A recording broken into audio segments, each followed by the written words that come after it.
Suite, transcription de l'audition du couple rescapé.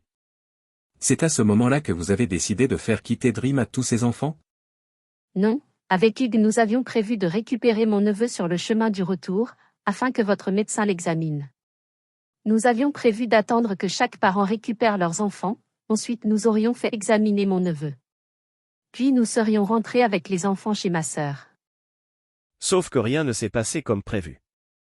Effectivement. Alors vous êtes tous montés dans les minibus, tous les deux, vous aviez les enfants et Hugues, les maîtresses. Les enfants n'ont rien dit, ils n'étaient pas surpris? Choqués? Ils n'ont pas posé de questions? Je dirais qu'ils avaient l'air soulagés plutôt, ils ont vu leur maîtresse rester stoïque au milieu de nulle part, aucun d'eux ne voulait monter dans le même bus qu'elle. Donc vous avez repris la route, les maîtresses n'ont pas émis le moindre commentaire pour ou contre vos décisions? Non, elles n'ont rien dit, Hugues est parti devant afin qu'elles ne se rendent pas compte que nous arrêtions chez ma belle-sœur. Nous lui avions prévu un prétexte pour récupérer mon neveu sauf que nous n'en avons pas eu besoin. Quand nous sommes arrivés devant chez ma sœur, mes parents se trouvaient devant la maison, assis sur les transats avec le même état d'hébétude que les maîtresses précédemment. Et votre sœur?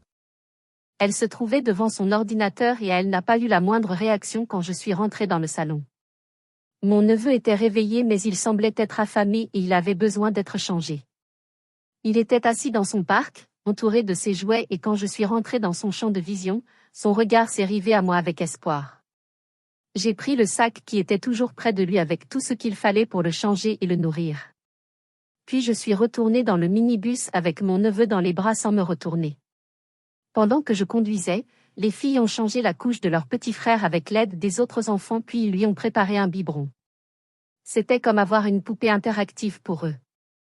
Vos nièces n'ont fait aucune remarque quand elles vous ont vu arriver avec leur petit frère dans les bras? Aucune.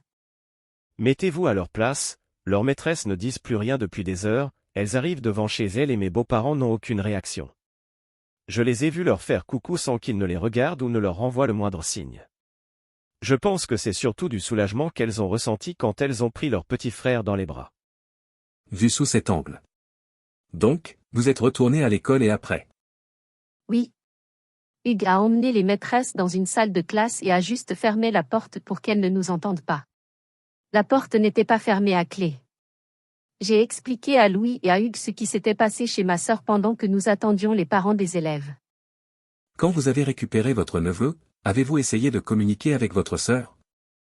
Oui, je l'ai appelée, j'ai été jusqu'à elle, j'ai mis ma main devant ses yeux, aucune réaction. Au moment où elle s'est éteinte, elle était en train